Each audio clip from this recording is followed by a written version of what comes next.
Here comes the gang. Hey, everybody. Hope you had a wonderful Thursday. Maybe we'll finish it off together here and hopefully it's good. Thanks for all the thumbs up there. Who's ever given me those? That's always awesome. And glad to see you guys. Some friendly faces and familiar faces as well. So I hope you all are excited about tonight. Tonight is juice night.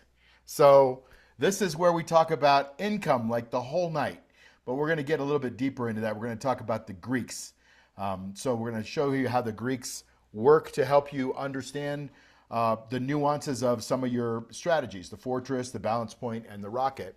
And then you're going to start to, see how this is going to all turn into $10,000, which I hope you can see already. But we're going to go really kind of deep into it tonight because it's all about that juice tonight.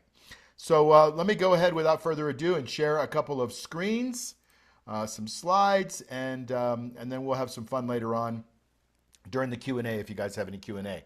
Maybe I'll do such a great job that you won't have any Q&A, but anyway, we'll see. All right, so tonight we're talking the right option and the strategy.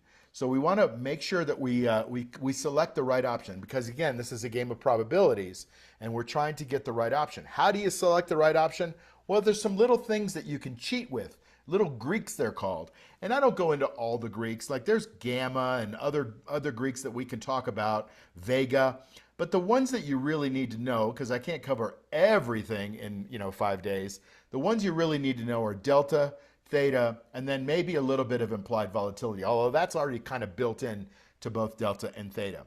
So tonight we're going to be talking about selecting the right strike price, expiration, structure, all those fun, exciting things that you're going to need to know if you want to go forward and do this right. Because there's a right way to do things in life and there's a wrong way to do things in life.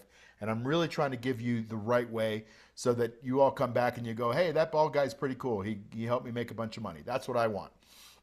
And so tonight we're going to go into why most investors pick options wrong. Basically, the answer is they don't have a really good strategy.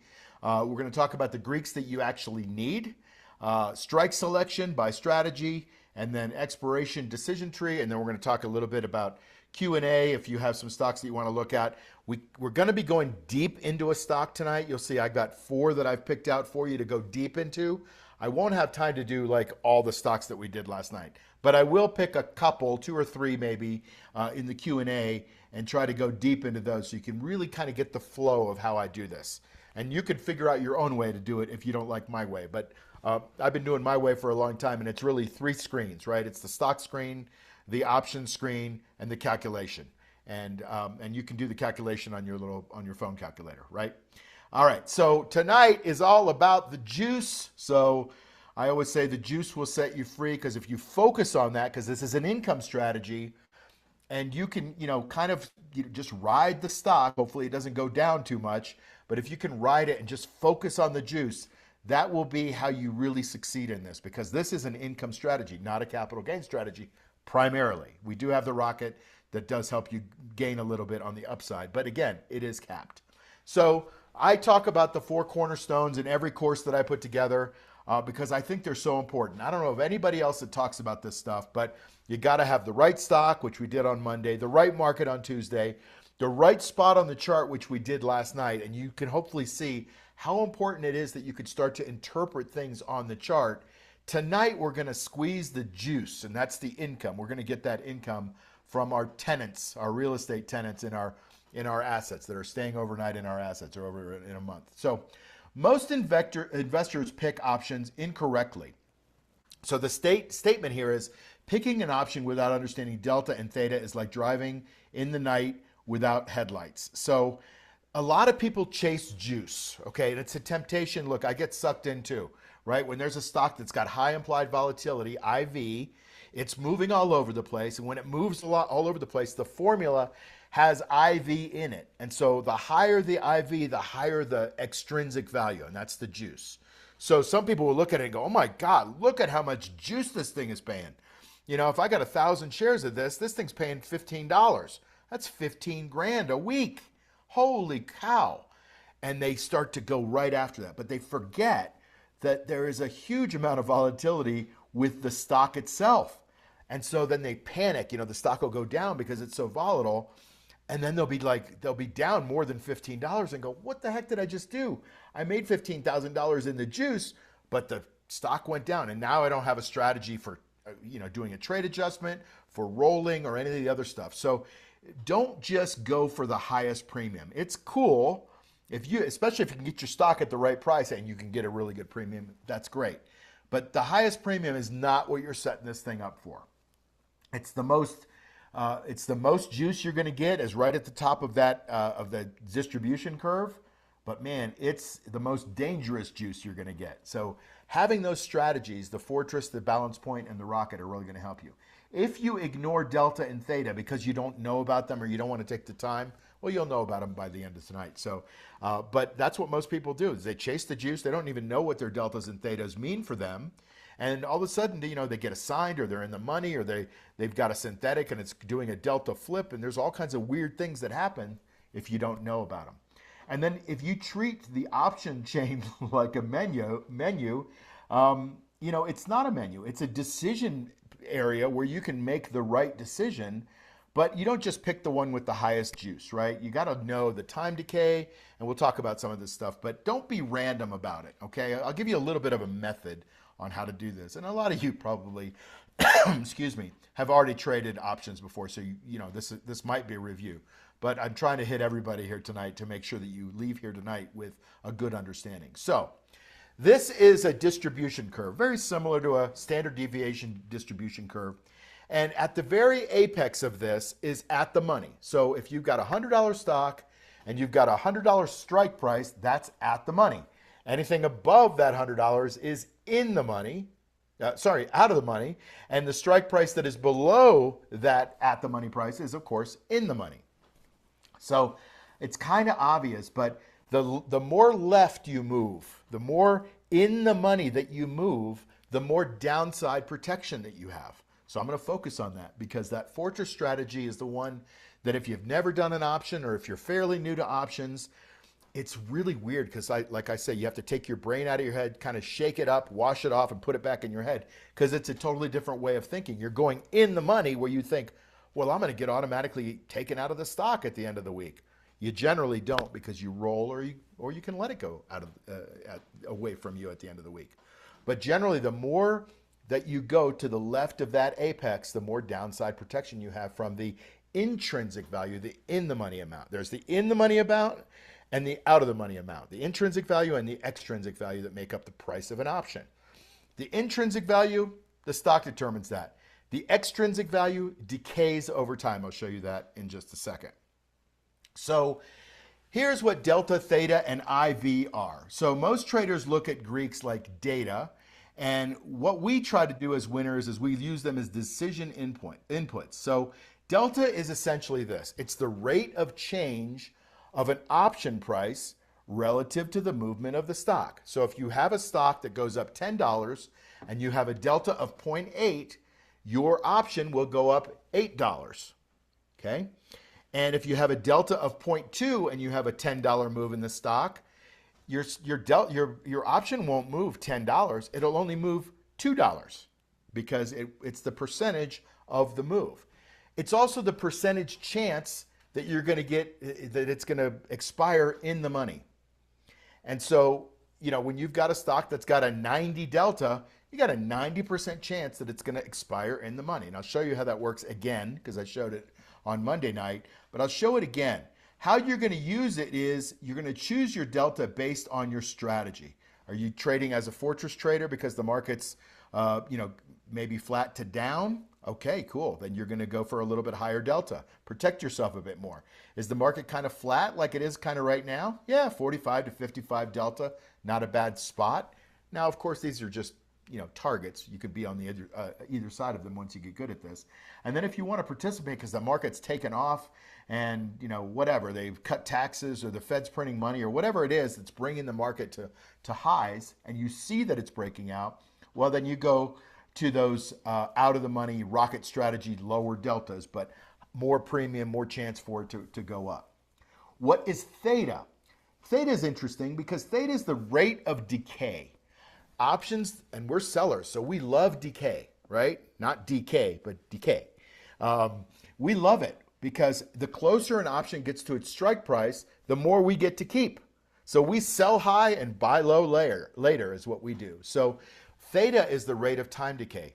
It's called theta crush when, like, the day after earnings, the day before earnings, you have high implied volatility, high theta, high juice. And then the day after earnings, nobody's that interested in the stock anymore because they've already made their money or lost their money.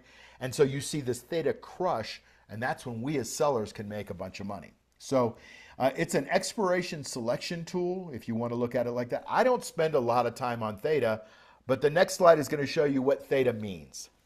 The third part is implied volatility, and that's basically the market's expectation of what the volatility is going to be in the future.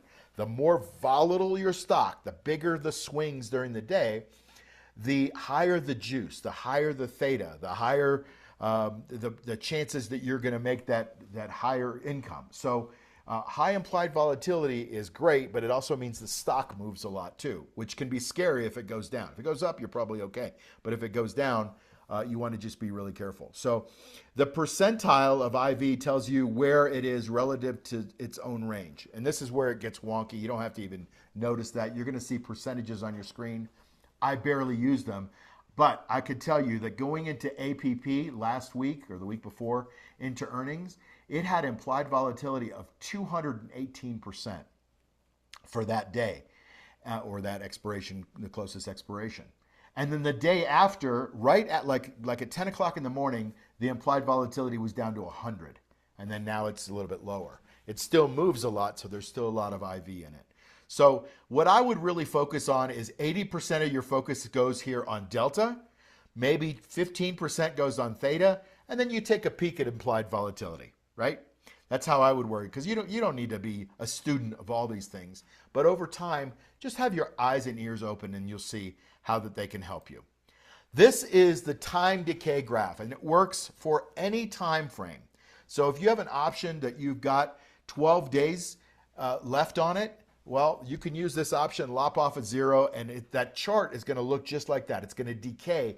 In fact, it's going to dive to 0 at expiration. Every option has 0 juice left in it when it expires. At 3:59:59 on Friday of expiration day, there is no juice left in this thing. Okay, maybe there's a little residual, but that's because they're playing with the stock. But essentially, all the juice has come out. So we sell up here, far out. Maybe it's 120 days, maybe it's not. Maybe it's 12 days or 120 minutes. Either way, it's still the same graph. We sell here and we just let time be our friend, and time is the enemy of the person that bought the option. So they're the gambler. As time goes by, they're losing value on their option, all things being equal. And at expiration, their value of the extrinsic, now I'm not talking about the intrinsic is the in the money amount. It is in the money, whatever it's in the money. If it's $5 in the money, it's going to be worth $5. But if they got $7 here, we got $7 as the seller, and 5 of that was in the money. If the stock doesn't move, that $2 goes from 2 to 195 to 198 or 194, 192, 160, and then, oh no, it's diving towards 0. And you'll have to pay back 0. If it's out of the money, you just get to keep the whole thing. So you get to keep the in the money amount if it goes down more than $5, plus you get to keep the $2 in juice in that example. Okay, I know I'm probably going fast. You'll see this when I bring up the option chain. Okay, Fortress strategy. Closer strikes, shorter expiration, more nimbleness is really the way I read this. So the delta target for the Fortress, roughly around 60 to 70. You want to be kind of right near that at the money amount. Maybe one strike out, maybe one strike in, but really trying to protect your account. I'm sorry. You want to be in the money versus out. So you want to be at a 60 to 70 delta. So the balance point is what I was thinking about. So, you want to be protected. The higher the delta, the more left you are of that apex. So you might go 1, 2, 3, 4 strikes in, and we'll decide this as we go through this. So, if the stock drops through your strike, you've got to manage your position. This is part of what we teach in our program called the Elite Program, where we spend a lot of times defending your position, using strategies on what happens when the market moves up, down, or sideways. Position management is important, but generally the rule is this. If you keep the the stock price higher than your strike price, you're not going to be hurt. It's when it goes down through your strike price and then you have to roll, or you want to hang on to it, or you get sucked into some of these stocks that I showed you the other night where they fell off a cliff. That's where you can get in trouble. So try to keep it right by your strike price. The expiration days are a little bit shorter. I like weeklies, but really, ideally for this strategy, you want them to be out a little bit. The farther out you go, the more juice you get, and that juice can act like a little bit of cushion. So this is a defensive posture. We've talked about that before. Being defensive there's nothing wrong with it. In fact, I would prefer you be defensive as much as you possibly can, because I hate to see people lose money, and you lose money on the other two strategies a little bit more than you lose it on the Fortress. But you make less in juice over time in general. But still, it's still pretty good. Okay, the balance point. This is what I was mentioning before. You want that delta target to be 45.55, right around the money. Maybe a strike out, maybe a strike in, a little bit longer so that you have some time to capture some decay. And then if the stock approaches the strike with more than 10 days left, you can roll up to a next higher strike, for example. You can roll out to another date in the future. You can do both. There's lots of things you can do. But it's just essentially, if the stock is going up, you're happy because you're making your maximum amount of profit and you're getting the maximum amount of juice because it's right there at that apex. So maybe right at the money, one strike in, one strike out, somewhere in there, you get some sweet spot. And the last strategy is the rocket. This is when the market's taken off. You want that stock to go higher, but you've got a little gap where you've left your strike price a little higher. You're selling at maybe a 15, 20, 25 delta, which means there's only a 15% chance that it's going to go up to your strike price, meaning you could just keep selling forever and keep accruing that money. Problem is, you don't have any in the money amount, any intrinsic value to give you cushion to the downside. So you're really kind of hanging out there by a thread. And so this is a strategy that you probably should use maybe 20% of the time, because 20% of the time is when markets are trending higher and they're really moving higher. I mean, if it's just kind of moving slowly higher, you should use the balance point. In any case, you can go even farther out in expiration, because that gives you more juice, as cushion on the downside. So, if the stock rips through your strike, which everybody's afraid of, and I don't understand it because that just tells me they haven't sat down and done the numbers, but if the stock goes up higher through your strike, you can either let it go and make your max profit, or you can roll up part of the way, maybe, or, I don't like to say all the way because I don't like to see people do that. They put themselves at risk, but you could just let it happen. Get it called away, and everything is a success there. When you want to go away from the rocket is when everything just shot up, and now people are prone to start selling because trees don't grow to the sky. So stock might shoot up, but eventually it's going to kind of plateau, like we saw on a lot of the charts last night, right?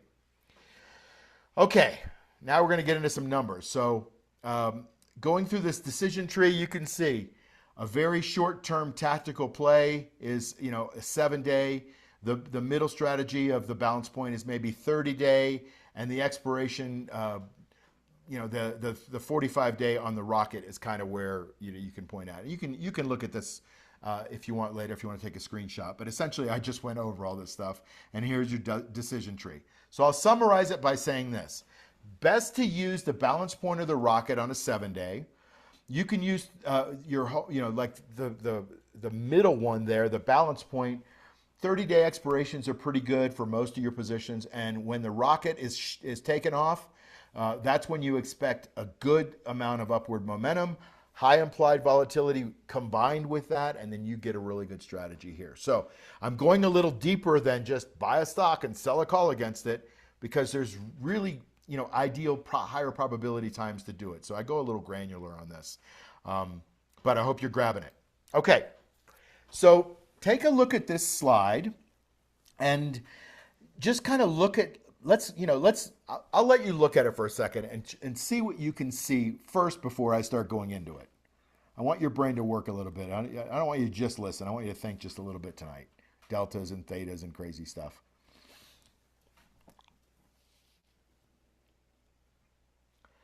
So in this case, the stock is trading at $50, and we're using the balance point as what the market is, which we kind of read the chart the other day and said, we're pretty close to a balance point, or maybe moving up or down if you wanted to, if you were in the Nasdaq. But essentially, there's not a big trend down and not a big trend up right now. Review your options chain and select your strike for all three strategies. So the exercise is like this: the stock is at $50, the strike price is at 51. Just so happens that the delta is at 51. Not that it has anything to do with the strike price at 51 exactly, but you might be able to pick up $1.85 in juice. That's $185 a contract. That's 100 shares, and maybe you have an expiration that's 30 days. In fact, all of these, so you can compare apples to apples, is 30 days. So the probability is 51% chance that you're going to go in the money. Now you always get to keep the $1.85 in juice. The stock could go down, the stock could go up. That's your money. That's your rent. Okay? And maybe use the balance point in this situation or whatever. The $52 strike has got a 42 delta. So you see how it goes down? It's got less chance of being in the money as it goes higher, right? The strike price goes higher because the stock is not there yet. So that means you got a 42% chance of being in the money. And so you could probably still use the balance point. Maybe the fortress works in this a little bit. Generally the fortress is on the other side. It's to the downside. 53, you've got a 34% chance. And now you're kind of moving to out of the money.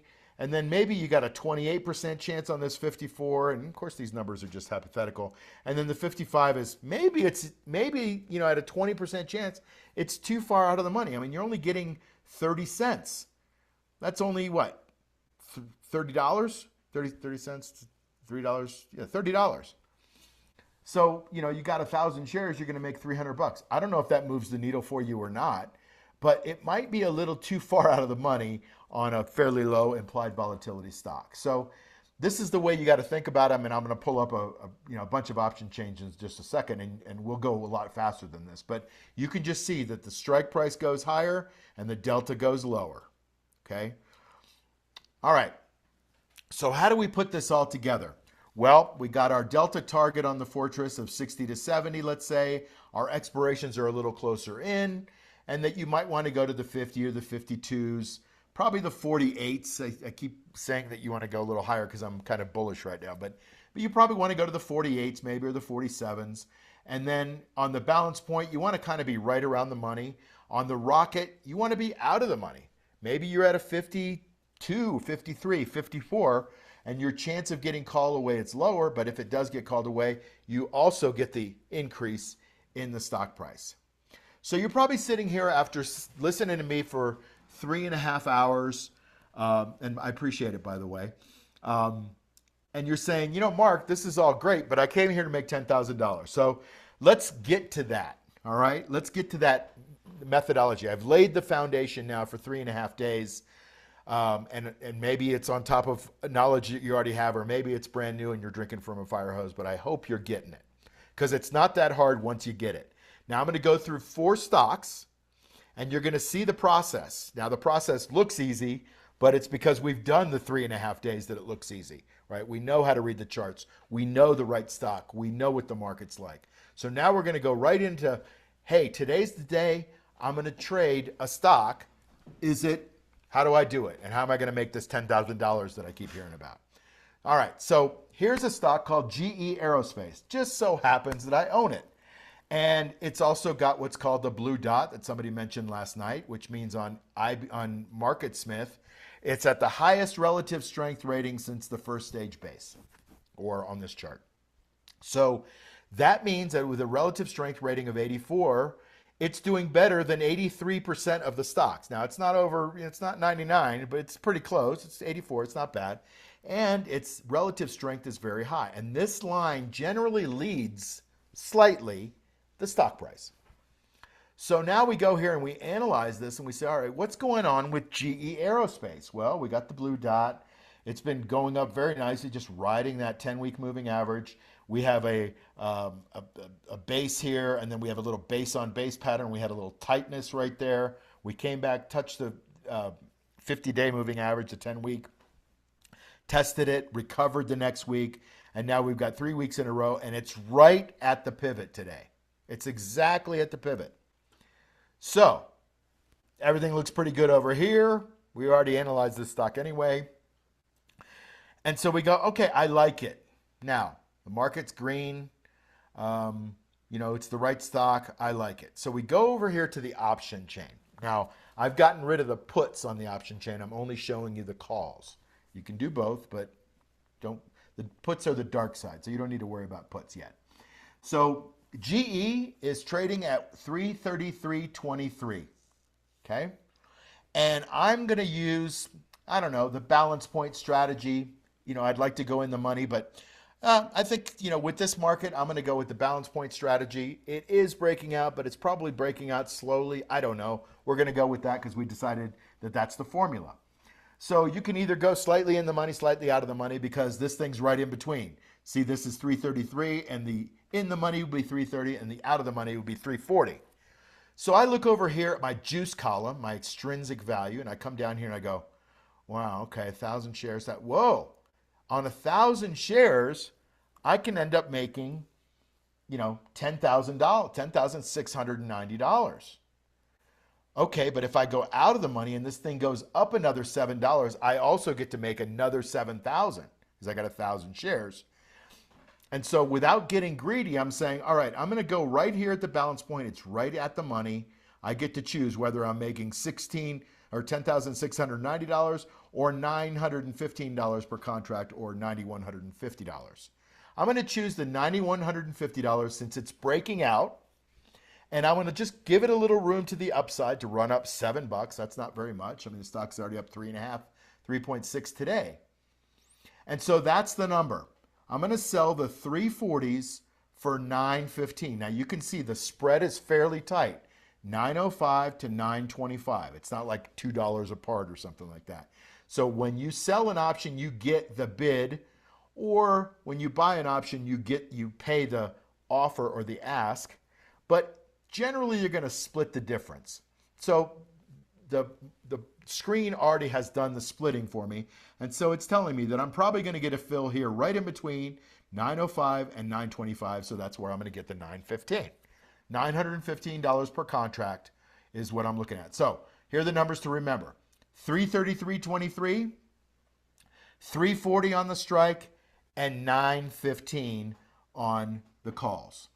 So I got this little spreadsheet that I put together, and I'll show you where you can get one too. But here we go. So we got the 333.23. I put it in there. I put it in there also because that's for synthetics, but don't worry about it. And then what am I getting for the short call price? I'm selling it for $915. So I put that in there. I put my strike price in of $340 because we didn't do the 330s in the money. We went $340 out of the money slightly. We're going to do 1,000 shares. Now, look, 1,000 shares is $340,000. Okay, so it's not a small trade. And if you're like, oh, Mark, I don't have $340,000, that's okay. You don't have to do 1,000 shares. You could do half of the amount, or you can do 100 of them, whatever. I got to pick a number, and 1,000 shares is pretty easy to multiply. I'll do some different numbers in a second. And so these were the ones that went out 29 days, right? You see 29 days here for all these. And so, okay, so they go 29 days. And here's my break even. So the stock is trading at 333.23, but since I get 915 for it, my break even comes down here to 324.08, right? Now, what is my juice? Well, that's pretty easy to figure out because it's out of the money. It's all juice. So I get 915 per share. The percentage of juice raw, I know Rohit asked me about my fuzzy logic, but the raw amount is $2.7%, okay? The calculated profit on that trade for 29 days is $9,150. If the stock stays the same, okay? And that turns out to be, with my math, 2.82%. And if you annualize it, because this is a monthly, you multiply it and you get about 36% a year, which is pretty darn good if you can just do that over and over again every month. And nobody's saying you can, but you got to make some assumption the stock doesn't do anything. And if it doesn't do anything, you can make 36% a year on a stock that didn't do anything. I think that's pretty compelling. But what would happen if the stock goes up This is the out of the money analysis. So if it doesn't do anything, you get $9,150 on this. But if it goes up to the strike, you get a maximum of $15,920. Everybody see that? Profit if the stock rises to or anywhere above the strike price. You get $15,920, which is a 4.91% return in 29 days. And now, if you could do that 12 times for the rest of the year, now you're talking about a 62% return. This is pretty reasonable, okay? When I show you the next one, you're going to be like, what you talking about? Like, that's crazy. But these are the numbers, right? The math doesn't lie. But the math does something. It tells you, are you overextending? To me, you're going to see I shoot for 2 to 4% a month. That's the target. We generally get 2 to 4% a month in juice pretty easily. If you can keep your stock the same or going higher, that's your return, right? You're going to get that. If it goes lower, well, that's the stock market. So you have to do some defensive strategies and trade adjustments. Ready to do the next one? Okay, so here's the next one. The next one somebody asked about it last night. I put out a video a couple weeks ago. It's right at the what do you call it? The pivot. Thank you. The pivot. So this is NU, New Holdings. And, I've already looked at the numbers. The numbers look pretty good. You can see it from 20 to 40 to 61 to 87 cents in earnings and all the rest. But this stock basically is a little bit more, well, it's a little bit less smooth. Now, you're also looking at it daily. But you can see it goes up and down and up and down. And, just really does a lot of oscillation. But notice how lately it's just been bouncing off that 50-day moving average, like a super ball, like boink, boink, boink, boink. Just keep climbing those stairs. And then it went and climbed those stairs on the breakout. Now, it's had several attempts at this breakout, and a lot of stocks will try to break out 3 or 4 times. So it had a breakout, good breakout on earnings, on volume here, with a gap up, and then it came back down. It couldn't handle the gap. And came back down and filled it and bounced off the 50 and went back up a little higher, bounced off the 50, went back up a little higher. And it's basically on its 4th shot of trying to break out. And so it's right at the breakout. So we say, well, this one looks pretty good. Maybe it bounces up to the profit zone up here at 20 to 25%, and I can make a bunch of money on the way up because I'm not buying it at the high. I'm buying it at the pivot. That's kind of cool. And it's got an 80 relative strength, a little lower than I like. I like at least 85. But anyway, I'm trying to give you some examples so that you can walk away and understand the process. So we're going to buy it. So we say, all right, let's go to new. Now you can see 1720 is the price. We're going to use that balance point. So we're going to go one strike, just one strike out of the money. It's 1720. It's 30 cents higher. We could go lower, but it's about the same amount of juice. But right now we're in that balance point. So you can pick whatever one you want. I picked one, the 61 cent one. Okay. So the option is trading between 57 and 66. You split the difference. You get about 61 cents a share or $661 a contract. Because this stock is so cheap, that's why the option is so cheap, right? So you got to buy more shares, right? But it's only $17 compared to what the last one was, which is, in the hundreds, right? Okay, so now we've got these numbers. 1720, the strike price is 1750, and the option is going to give us 61 cents in juice. Now, let's calculate it out. 1720, 61 cents, 1750, 2,000 shares instead of 1,000 this time. That's a $34,000 investment, and we're going to go out only 8 days. That's another reason that the juice is small, right? It'll be bigger the longer you go out. So your basis comes down from 1720 to 1659. You're going to get 61 cents in juice, which we already talked about. The raw number is 3.5%. And now you look at the ridiculousness of this. It's at 168% if you can do this over and over again for 52 more weeks, right? Because this is only an 8-day option. Now, you have to be at or above the strike price to be able to do that, and we're a little out of the money. So at the money, or where the stock is right now, you end up making $1,220. Okay, well, we got the $10,000 dare. That's 10 weeks. So in 10 weeks, you make your $10,000. It's actually 9 weeks. You make $10,000 on a $33,180 investment. Are you getting this? So and then you look at this percentage and you go, that's a pretty high percentage. You should be saying that. That should tell you that you probably should go deeper in the money. Lower the percentage a little bit. Make a little bit less. Be safer, because if this stock goes down to 16.58, you start to lose money. Okay? If it goes down below, goes below 15, you're really losing money. So if it stays or goes out of the money, so you get $1,200 if it stays at the current price in the next 8 days. But if it goes up, you're going to get a little bit of extra profit. Instead of $12.20, you end up making $18.20, which of course is a 5.49%. And now the numbers get really stupid, 250% annualized. But the annualized number allows you to compare an 8-day option to a 30-day option to a 45-day option. So you got to pick a number out there and you got to make some assumptions. But the conservative one is the stock doesn't do anything. It's got inertia. It just stays. Okay? We're not buying it to stay, but we still do pretty well if it stays. Make sense? Okay, let's go a little bit faster so you can kind of get the groove.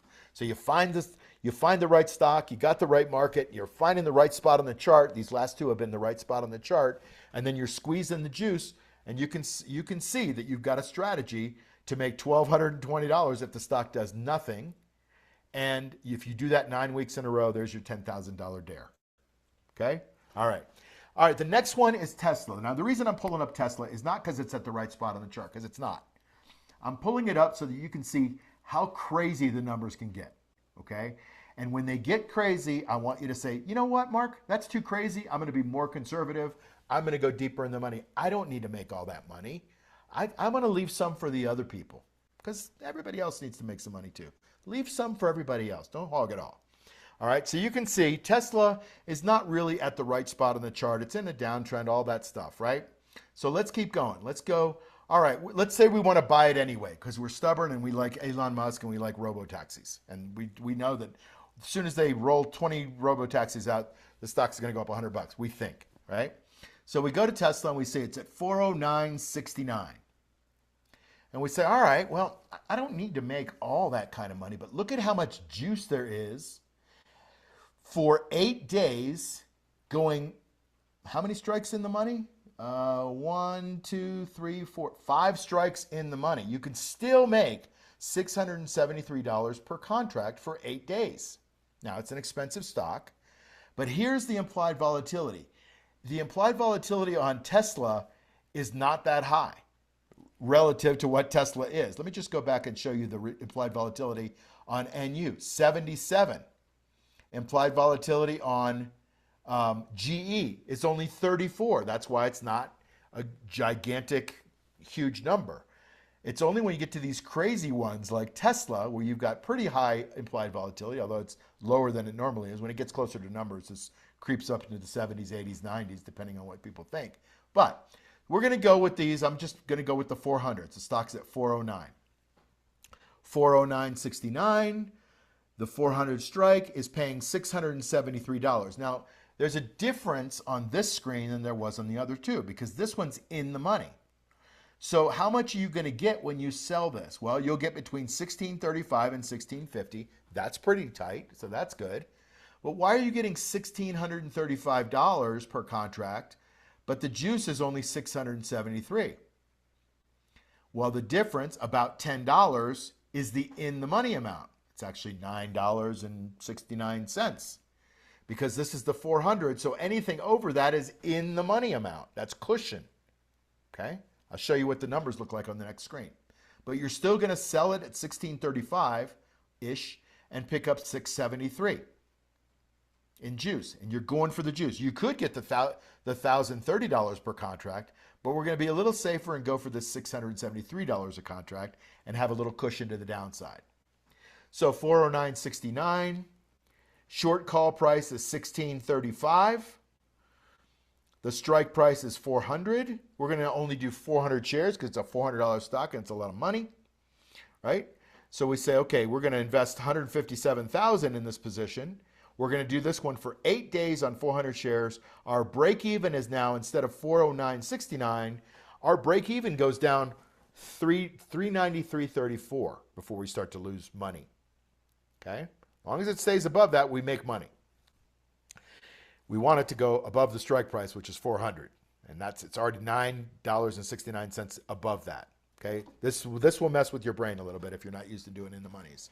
So the juice calculated is about $661 on there, and then the percentage of juice is 1.6 raw, or on the number that you calculated, that 157,000, it's $2,664, which on 400 shares of Tesla, that means in 4 weeks you can make your 10 grand. Okay? But there's some movement in Tesla. I mean, it moves. It moves $5 or $6 easily, like today, I think it did. The annualized percentage, even if you're in the money, I'm going to say it again, even if you're 5 strikes in the money like we are, it's still, 77% for a year. Now, who makes 77%? And I'm not saying you're gonna.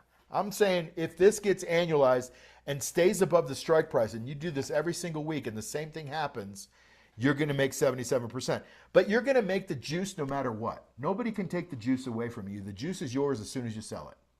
Okay? It's the stock that moves up and down that determines whether that's a value position in your portfolio. But the juice is always yours. And you can add that juice. And a lot of people look at this like, okay, so I'm in this thing for $393.34. And next week I'm going to get another $6 in juice. Well, you'll have to pay back the amount of money that you're in. So you have to pay back the $9 and you'll get to keep the $16. So you'll get to keep the difference of the juice.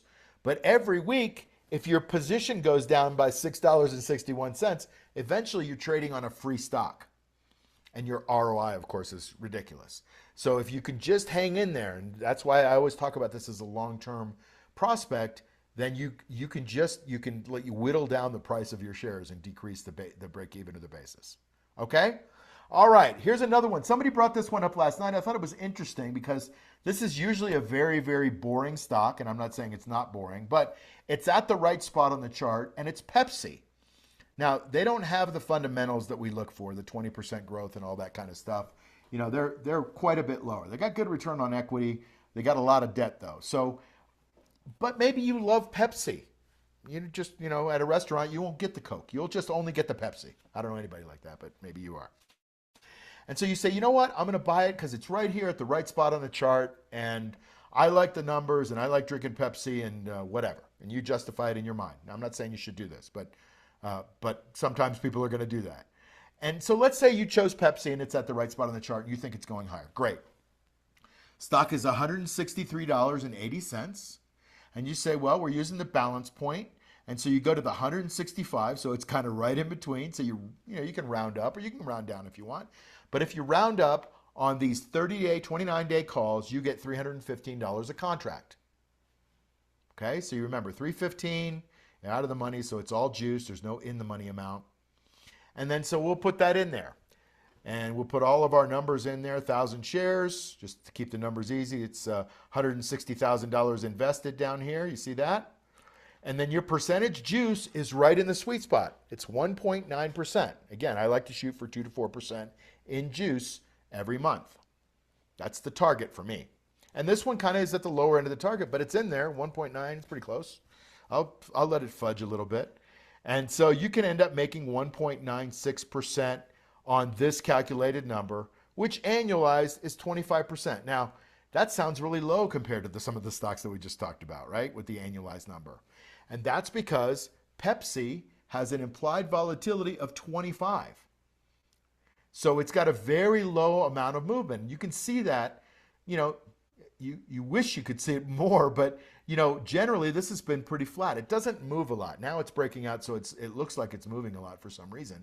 But it's generally rewarding you for hanging in there and not getting greedy, and you'll make 25% or whatever we just said it was. Okay? Now, it's a little bit out of the money option, so you can do the out of the money analysis, and instead of making $31.50, you can end up making $43.50, and then basically in 3 months, you can make your $10,000 for the $10,000 dare.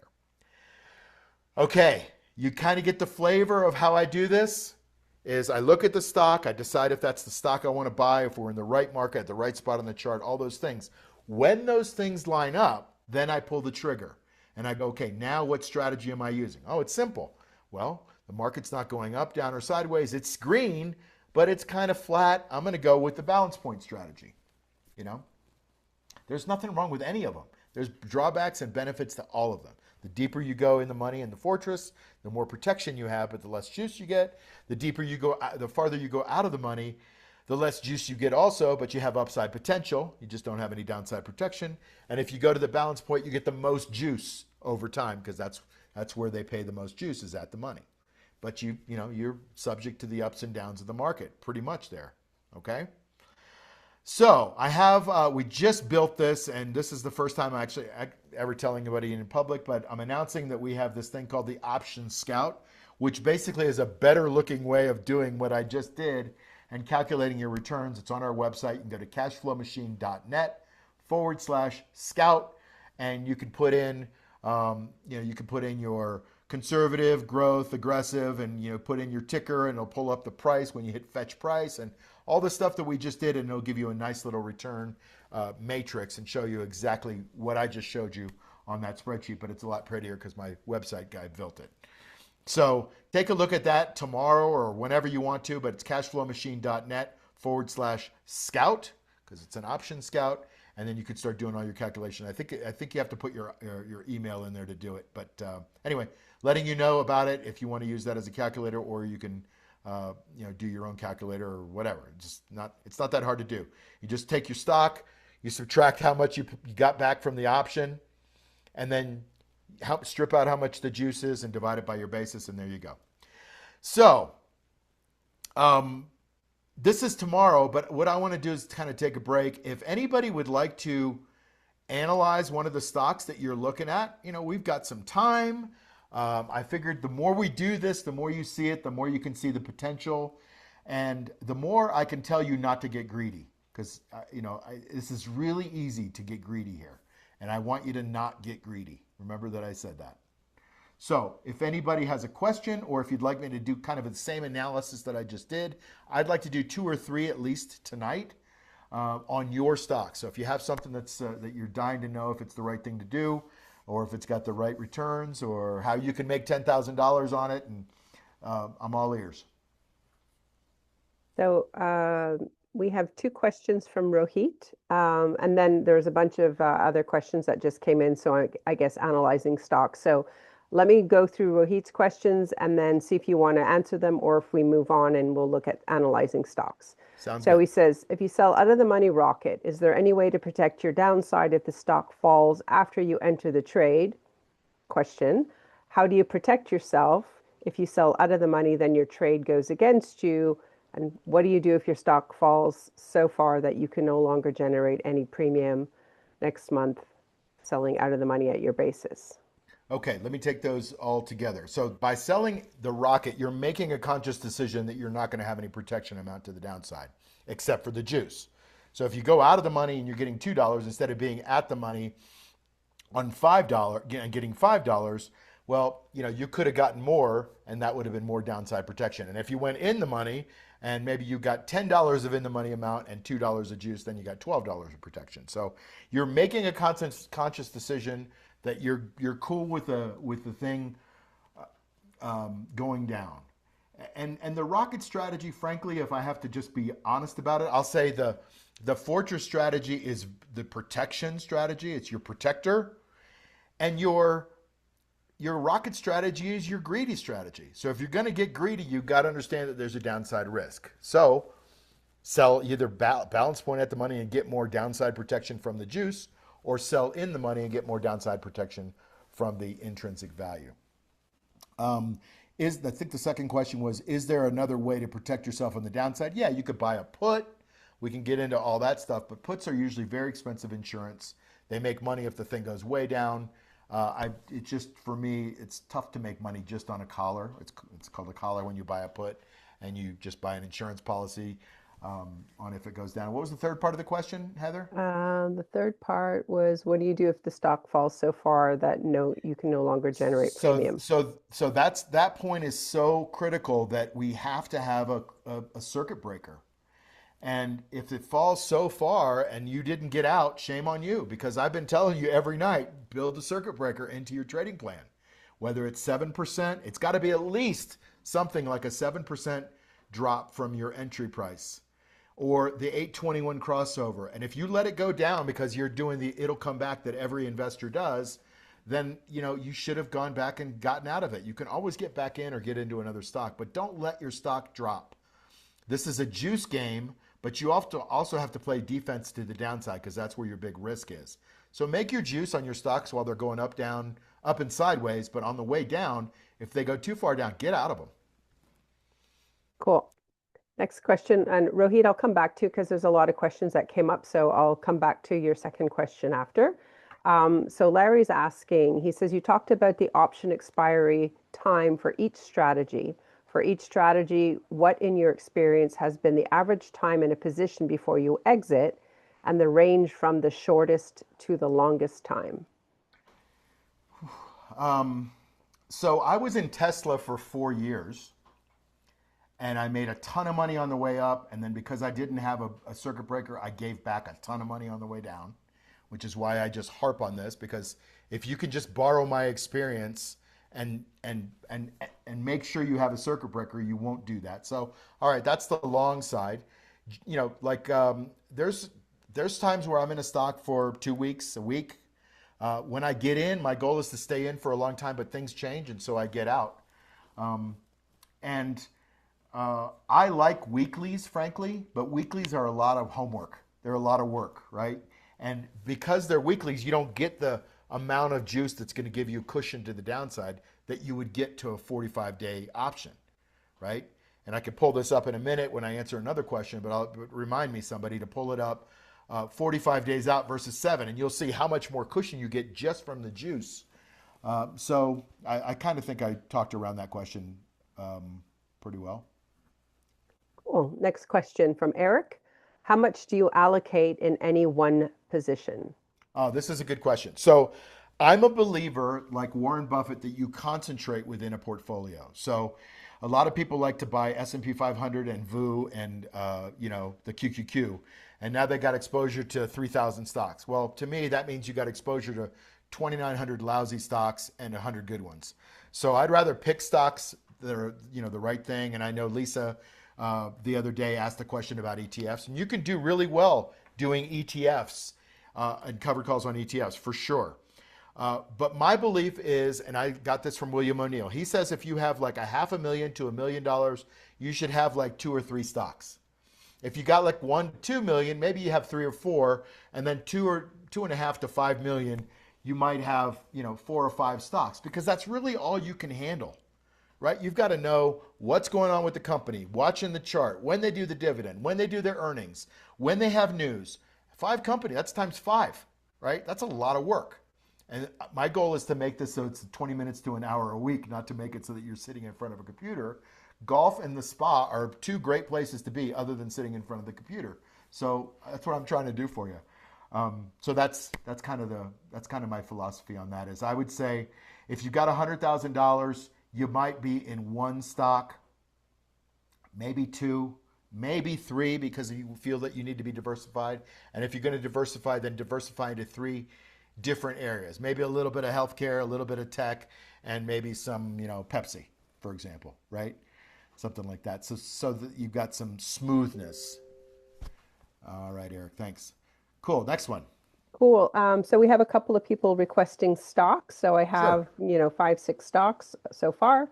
So Joe had the first one. He said CLS.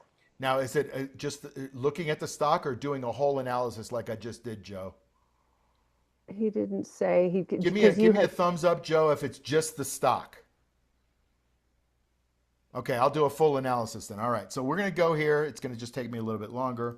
And Joe asked for CLS. Okay, so we're going CLS, to go yeah. to. Okay, so we're going to go to CLS and Yeah, and he responded full analysis. So you're full right. analysis. Okay, great. So here's what we're going to do. CLS 246 to 388 to 605 to 891. I think we're good on the fundamentals, right? 43% growth, 34% return on equity, fairly low debt, double-digit numbers. This is a wonderful stock, like I said the other day. It's just not going up right now.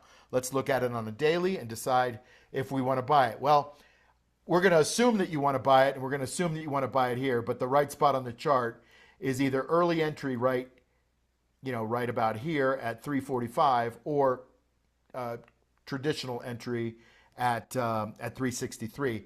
But this isn't a late stage base, so don't buy it. But anyway, we're going to assume that you're going to buy it because we're doing juice analysis tonight. All right, so that's CLS. The price is about 284.50. I'll just pull it up on my screen here. Give me a second because I got to get to that screen.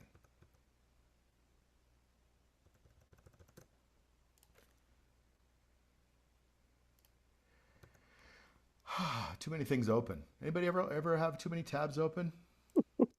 Story of my life. Too many tabs open. All right, CLS, and I'll share in 1 second. CLS. And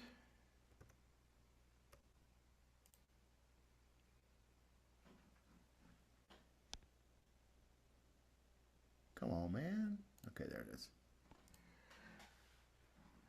Okay, you should be seeing an option chain right now.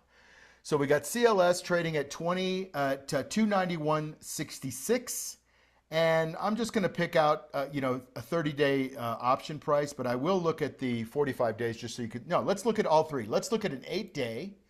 So we'll go out a week, and we're just going to go at the money, one strike in. How about one strike out just to keep it simple? So one strikeout is the 292.50, so it's 60 points higher, 90 cents higher than it is right now. 292.50s are going to get you about 13.85. Now look, everybody, at the spread. 12.50 by 15.20. If you buy 1,000 shares of this, your spread is $3 wide. That's $3,000 of money that you're giving up. Now, you're going to get a fill in between, but it's still $1,500 in and maybe $1,500 if you want to get out early. But that's a lot of money. So you got to consider that. You're going to be like, well, I'm making $1,385 a contract. But man, that's a pretty big spread. But anyway, that's the spread in between. So it's $292.50 and $13.85. So I'm just going to shut this off for a second. I'm going to go to my little calculator screen because I'm used to using that. And then I'm going to share that with you as well. That's right here. Can everybody see that? Okay, so it's 291.66.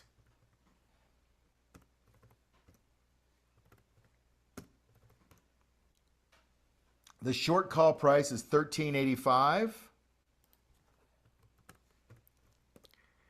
The strike price is going to be $292.50. Let's just do 1,000 shares for the numbers, and then this is only 8 days out. All right, so we've got an 8-day call. So our break-even price falls down to $277.81.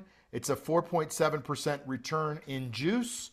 If you take out the amount you got back when you got into it, it's a 4.99%, or annualized, because it's only in 8 days, so the annualized is going to be higher, but still 227%. That tells us that we're greedy. If we do this one, we should go deeper in the money, in my opinion. And it's slightly out of the money, so yeah, you could make $14,690 if it goes up or above $292.50. All right, now I want to just go back to the option chain, and I want to show you guys the difference between 8 days, 30 days, and 45. So 8 days, one strike out of the money, you get $1,385 per contract. Okay, 8 days. If you go one strike out of the money on a 30-day contract, 29 days, it's $2,150 a contract. So you see how much more cushion you get to the downside. Just you're one strike out of the money, so you're a lot higher. You're not at the 292.50. You're at the 300s, but you're still getting more juice, right? And then if we go out to the 45 days, and that's why they're called options, because there's so many things you could do. But we'll go here to the 42 days, and we'll look at one strike out of the money. Here they have $295 strikes, 42 days out, and that's paying $28.60. So the further out you go in date, the more juice you get overall. Now, if you divide that by the number of weeks that you have, you're going to get less juice per week the further out you go. Okay? But still, you're going to get $28.60 of juice, and that's all juice. And if the stock goes down, it could go down 28.60, and you haven't lost any money. And so there's compelling reasons to do the short dated ones, and there's compelling reasons to do the long dated ones. And let's just look at one more thing. Let's say that you think it's going to go to 320 because you know somebody told you a secret. Maybe Nancy Pelosi knows you or something. And so Nancy told you this is the stock to buy and it's going to go to 320. And it's at 291 right now. Well, that's, $30 in gain, plus you get $1,865 a contract. So if it goes all the way up here, you get $4,865 ish per share because you know Nancy Pelosi. So so listen to her. She probably knows what she's talking about. All right, who has the next one? So the next one we have, Patrick was asking about UPS. UPS, full analysis or just a stock chart, Patrick? Yeah, I think everybody is full analysis. All right, that makes sense. I'll try to, I don't know how, you see how long it takes, right? I know, that's it. And there's a bunch of more people that have a bunch more stocks. So all right, I want to be instructive and I want to make sure everybody gets this, but I can't do them all. But anyway, let's take a look at UPS. We'll start with the stock chart. We'll go to the weekly. And you can see this is not a pretty chart. The naked eye says this is not good. Now, lately, in the last 5 months, it's been really not bad. Okay? So, but is it at the price where you want to buy it? I don't know. Let's look at it on a daily, and I'll go back to the fundies for a second. So here is where it kind of coagulated or congested. There was a little kind of a Darvis box here, consolidation, and it broke through this consolidation on pretty decent volume, not great. 27%, and it went up here. Now, there is a lot of what's called overhead supply. All these people are selling, right? Every time it goes up, it sells. Look at this gap down. It goes up and then it sells. And it goes up and then it sells again. So if you just look at the earnings are just not good. I'm going to go look at the earnings now on the weekly. All right, this is all red numbers, 878 to 772 to 760. This thing is going backwards, right? And it should be going the other way. So this is not a fundamental stock that we want to be buying because earnings are going backwards. So a -9 earnings per share growth rate. I rarely see a minus on that, by the way. 37% return on equity, so it gets a thumbs up, but it's got high debt, so take a little bit off of that. These earnings are horrible, right? Negative, mostly red numbers, a couple of blues. Sales is going backwards. Like this company, they're not doing things right these days, and that's why you see that in the stock. But let's say that you know Nancy Pelosi, and $115.54 is what she says that you should buy the stock at. So you go here and you go, all right,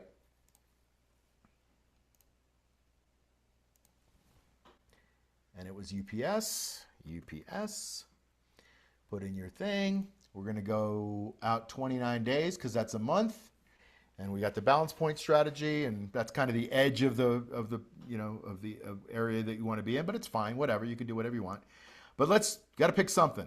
So you could see the implied volatility is fairly low on this, right? It's 34. And so that it doesn't move quite as much as some of those other ones, but that's okay. It's maybe it's going to move. Who knows? So you go, all right, well, the stock is trading at 115.52. Let's do the 115s because that's pretty close to the money. The 120s are way out. They're $5 out.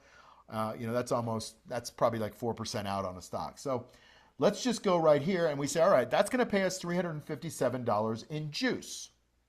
Go to my handy dandy calculator.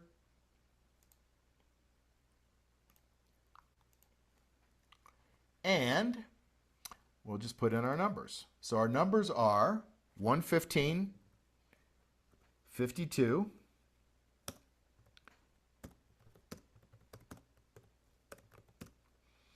Then our short call price is going to be $4.15. So it's between $4 and 15. Yeah, it's going to be $4.15.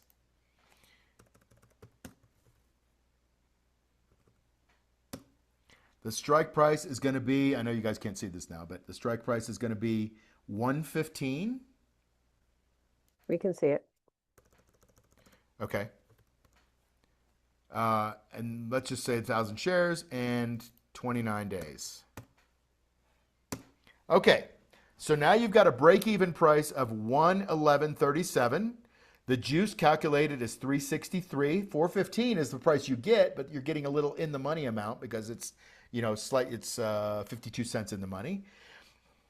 So that's about 3% for the month. If you can, do that over and over again, this year, 12 more times, then you end up getting 41% for the year, $3,630 a month on UPS, just a little over 3 months for your $10,000 dare. And you're not out of the money, so none of this matters down here, right? It's all the same, right? So that's how we do that one. Who Cool. has got the next one? Next one is Todd. He asked for RIVN. Rivian. Oh, man. Holy moly. All right, I'll do Rivian. We got to Just be not be bottom truthful. Come scoopers, on. everybody. We can't be bottom scoopers. This company is, well, I don't know. We'll see. All right, can you guys see this? Rivian Automotive. All right, so the naked eye says, I'm not stupid. This thing has gone from $160 to $16. Lost 90%. Okay, so it's at $15.59 right now. Why? Well, they've never made any money in their history, right? So, first of all, I could never look at this company because I don't buy companies that don't make money, but they're losing less. Is that good news? They're losing less. Okay, we're going to go with that. No earnings per share growth rate, no return on equity, high debt relative to their whatever. They've got a lot of single digit and double digit red numbers. Sales is not consistently going up, but lately, the estimates, they might be selling a few more trucks. So, okay, let's say, forget about what I'm thinking about this stock, that you love it and you can't live without it.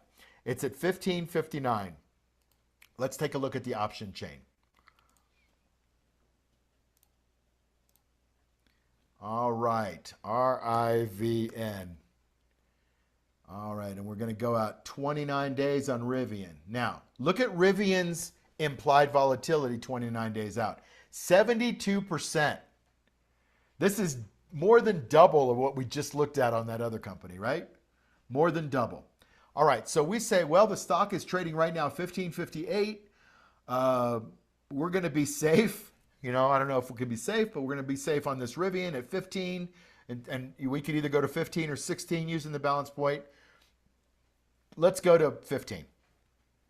We make 78 cents or $78 on per 100 shares. Okay, so those are the ones we're going to do. They're going to go out 29 days. Let's look at the calculations. Sorry, I'm thinking about a couple other things here. Okay.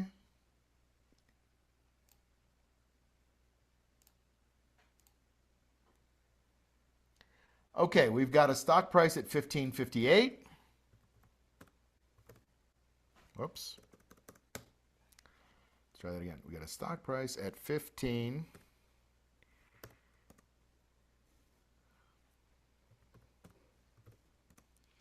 We got a short call price is going to be $1.41 because it's slightly in the money. The juice is about 78 cents. It'll calculate it for you. The strike price on this one is 15, we decided. And let's say we do, 1,000 shares is only, 14,000, but let's say we do that just to keep it easy to do the math. Okay.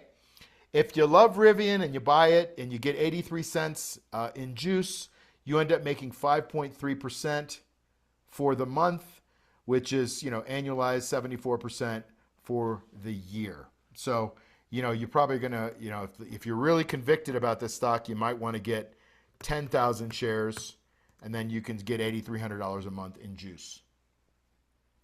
So that's how I look at Rivian. So we have a few more, and we also have a couple of general questions. You want to answer a couple general questions Yeah, first? let me take a break and answer a couple general questions, and I'll do a couple more. Perfect. So Is this good, everybody? Couple thumbs up if you think this is good, or if this is too much work. And you guys want to just buy mutual funds, that's fine too. Okay, what you got, Heather? I got Robert had a general question. He said, I'm interested in the Fortress strategy that pays 65% a week average. That's roughly 2.5% a month, 30% a year. Sorry, 0.65%. Yep. For income, that is very nice for me. He said pros, cons. So what's your thought on that? I'm going to answer that when I analyze the next stock. Okay. So the overall all view is I think I read you guys one of my participants the other night that made money on the way down or didn't lose that much money on the way down in Palantir. And I think on Monday I told you about David V. And David has made, I think it's 65 or 68%. He's been in the mastermind program for a year, and all he's done is sell in the money. So my answer is our brain wants to get greedy and do the rocket strategy because we want to make all this money on the way up.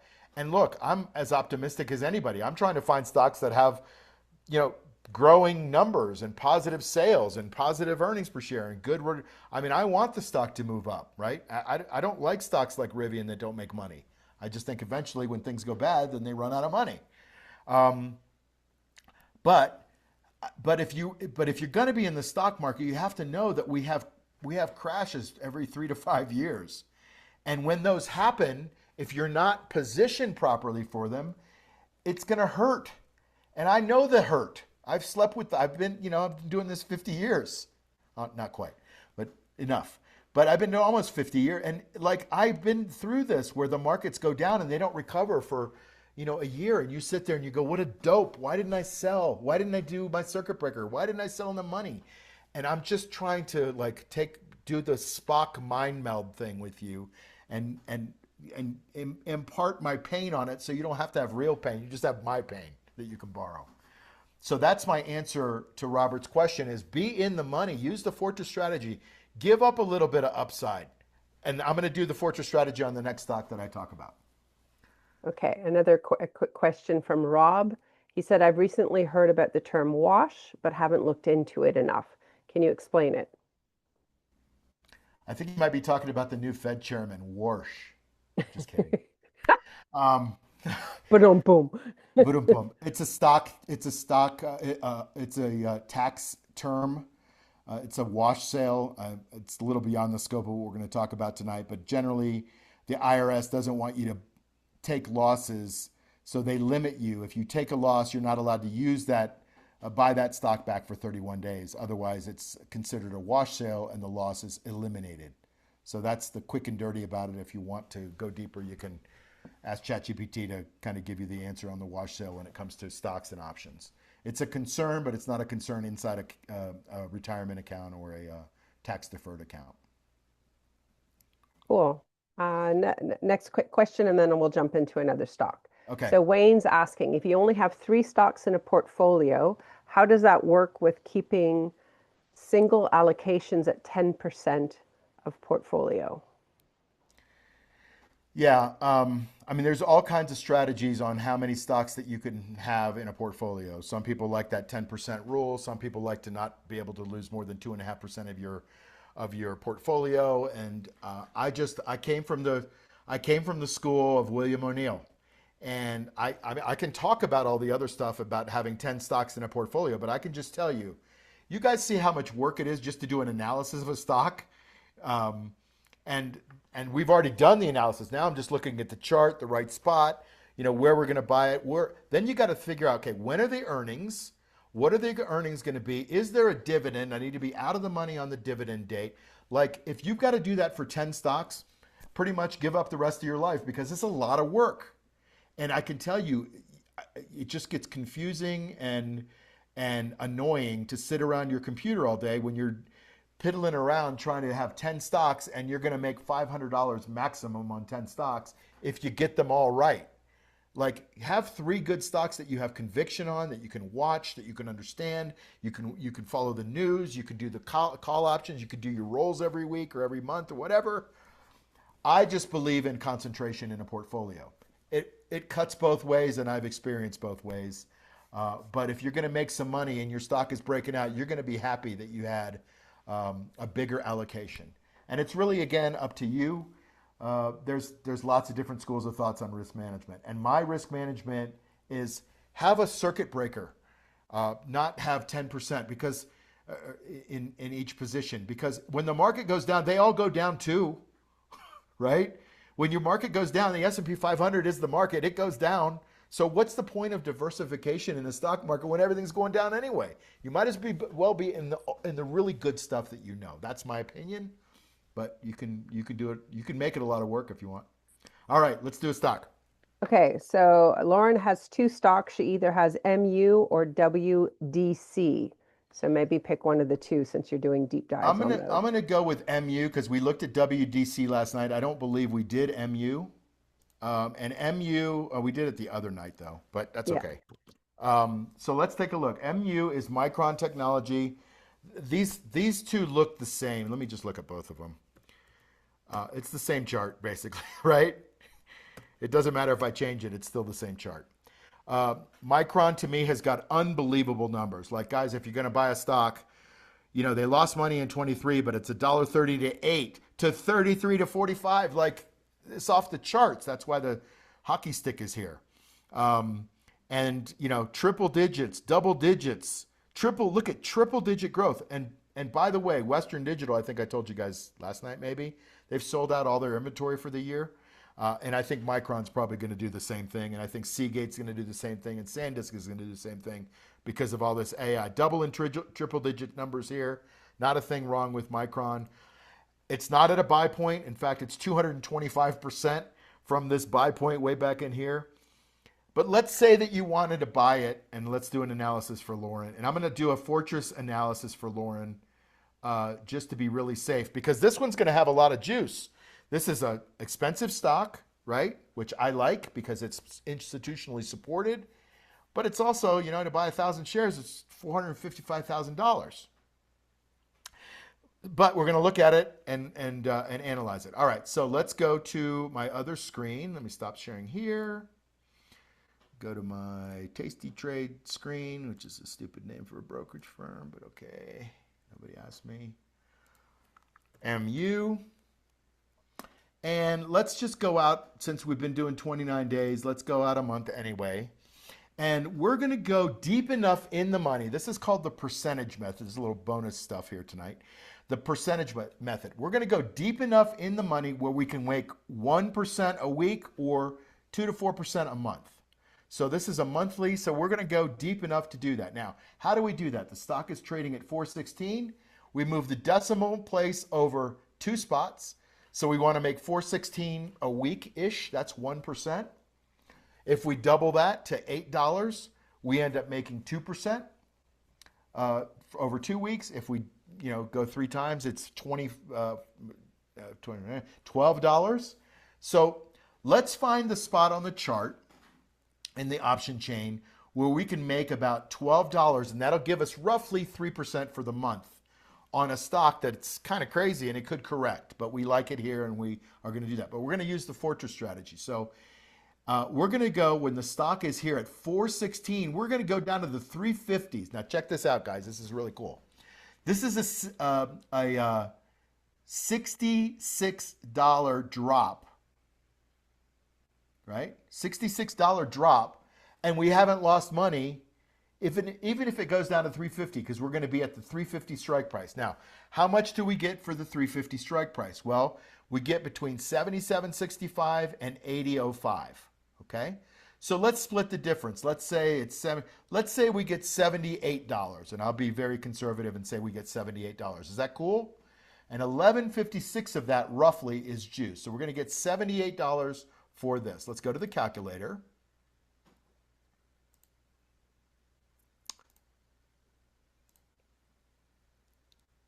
Okay, stock is trading at 416.72. 416.72. The short call price at the 350s is going to be, we decided, $78. The strike is the 350.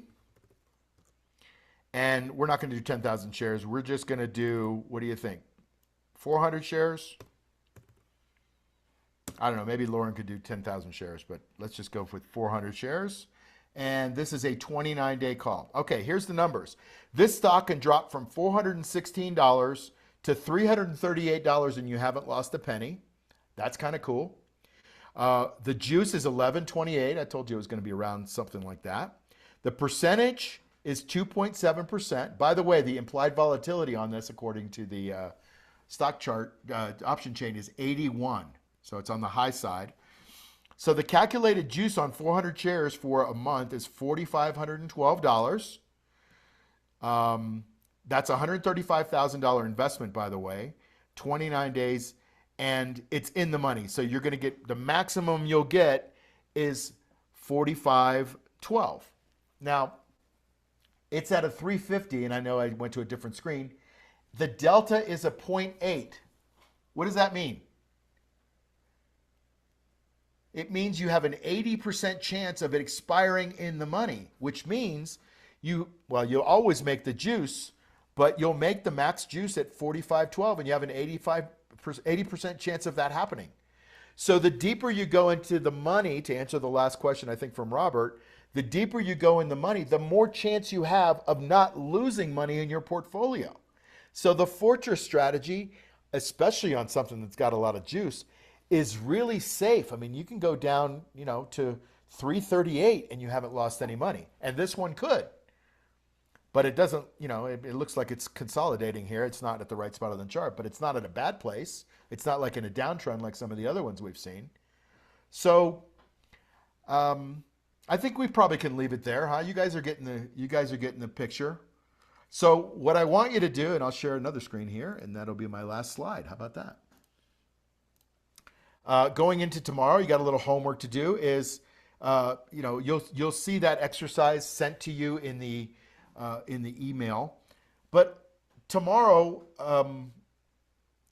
review some option chains before we go to tomorrow, because tomorrow is our last day together, and I want you to really see. I mean, I hope you've been able to see from tonight all the things that we've been building up. We found the right stock, right? We know what the right stock looks like. They're growing.